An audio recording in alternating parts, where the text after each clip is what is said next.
Hello, welcome to this edition of Warchant TV. I'm Aslan Hajivandi alongside our senior writer Corey Clark. We're in Clemson, South Carolina, a site of Clemson's victory 45-14 over Florida State. Now you might wonder, why am I wearing a suit jacket? Corey's in a nice casual polo.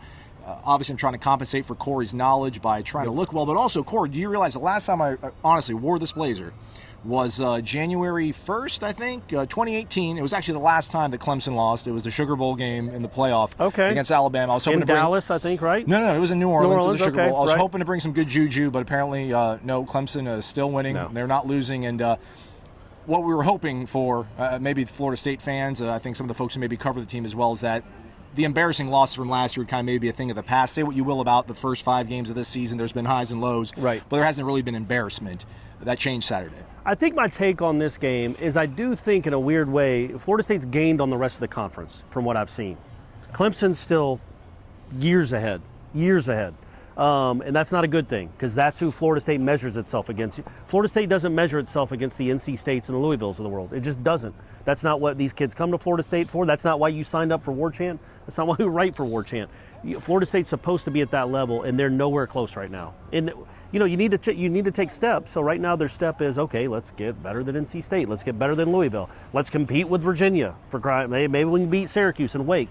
But Clemson is still way, way out there. It's like the I don't even know, the Ark of the Covenant. Like, they can't find it. They're nowhere near it right now. And I don't know when they're going to get there. But today was, again, another slap in the face of reality. If you didn't already know, and again, the point spread was 27.5. And they lost by 31. So it wasn't like they were, this was a complete stunner. But again, it's just a dose of reality of how far away Florida State is from the top of this conference. Maybe not second and third place, but the top of this conference.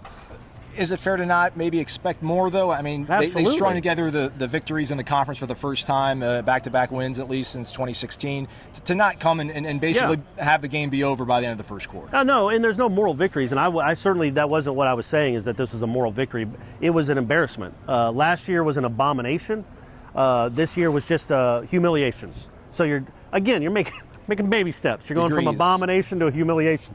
But yeah, you're down 28-0 in the drop of a hat. It felt over after the second touchdown. Florida State could not block them. However they used their 2 weeks to game plan for Clemson, nothing worked. Everything was out the window. The quarterbacks weren't any good. I thought Blackman was worse than Hornibrook, but it's degrees, like you said. I mean, neither one of them were great. Blackman was really bad, but also it didn't matter. The offensive line's not any good. We knew that already. And the defense just got run over. I think that, to me, was the biggest takeaway from this game, is I thought the defense had kind of found itself a little bit up front, and it got blown off the ball. Clemson ran for like 320 yards. Florida State just didn't compete up front, I thought, until Clemson put in their backups. When Clemson put in their backups, yeah, people were making plays, but in the first half, Florida State had no answers. And you had 2 weeks to prepare, and that's what you came up with, nothing. So, I mean, I guess this is kind of maybe me coming back to the circle to being of what you said. So do you take any positive away from what Florida State had accomplished the 3 prior weeks, that growth, or is this sort of realization that you're back to maybe where you still thought you were heading into this season? And I think that's what I'm going to write. That is what I'm going to write, is like, I don't really take anything away from this game other than what it was, is Florida State's not a good football team. Clemson is a very good football team, but we knew that going in. I don't think it takes away from the last 3 weeks because Clemson's its own entity. Again, especially against this team, I don't know what North Carolina did. I don't know what Clemson did in the last 2 weeks to get so much better, but I think they did play better. I thought Lawrence was good, other than the one bad throw, where that was a great play by Nashville, my man Hamsa. But no, I just think it was a one-off in that sense. I think, again, and we've talked about it already. We've talked about it on Wake Up Warchant, and we've written about it. But I think the Wake Forest game is where you judge it pains me to say that, folks. Trust me. It's ridiculous that you would lose. Wake Forest is more of a litmus test for where this program is right now than Clemson is. But we already knew Florida State was well behind Clemson. Where are they in the pecking order with everybody else? That's what I'm curious about. This one was just this one. Clemson's way, way, way better than Florida State, and they've proven it now 2 years in a row to a laughable degree. Ira's the guy that usually does a pretty good job of reading body language. I don't think I'd seen Willie hadn't looked like that after the Virginia game. He didn't look really that, shook after the Boise State game. He kind of looked the way he did against the Virginia Tech game last year. Yeah. He looked. This game looked like it took something out of him. Yeah, and again, it should, man. It's embarrassing. You're down 42-0. You're down 4. That's what was happening to Charlotte. Charlotte, it felt like, competed better in the first 2.5 quarters against Clemson than Florida State did. Florida State should never be down 42-0 to anyone. I just don't care who it is. But now that's 2 years in a row. You were down 59-3 and 42-0. That's embarrassing, man. I know that, we know that Florida State isn't as good as Clemson, not anywhere close. They're not that much. They're not 42 points worse.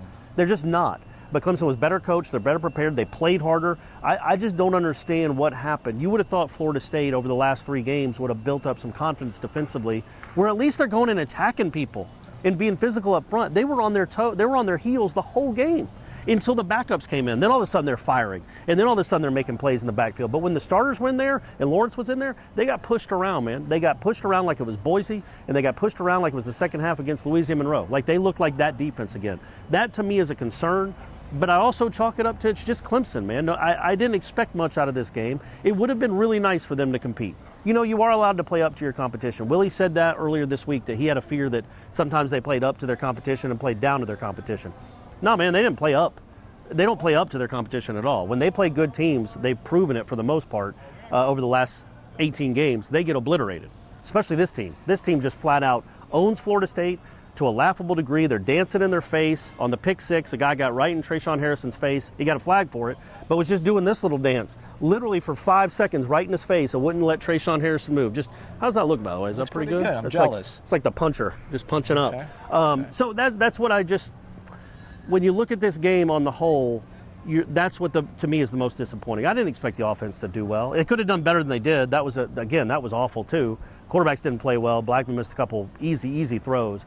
But the defense, I thought, had turned a corner.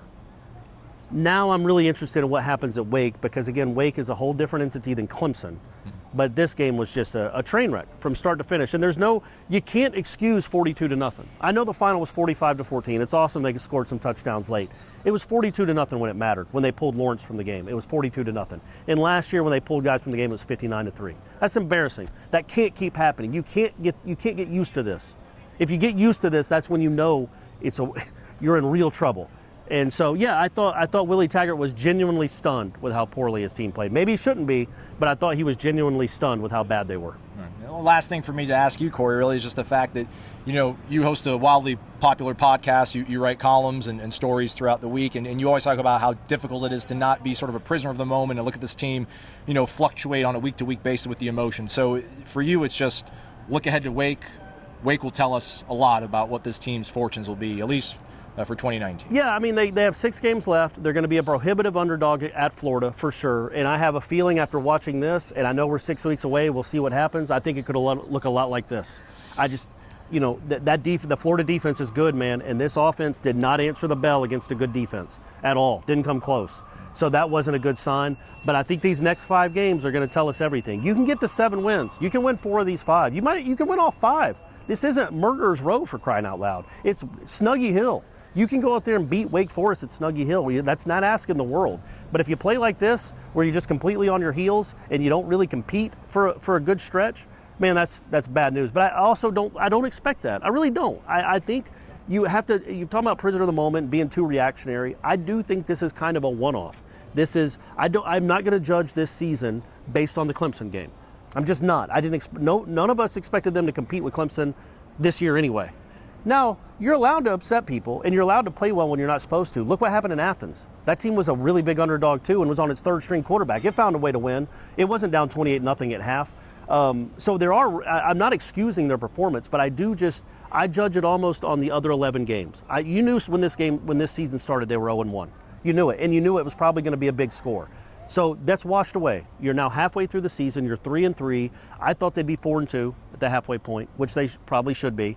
They're 3-3, and they got 6 games left. 5 are very, very, very winnable, and we'll see what steps they make. We'll see what strides they make. We'll see if they can flush this, because last year they didn't. Last year they got embarrassed by Clemson, and just the roof caved in.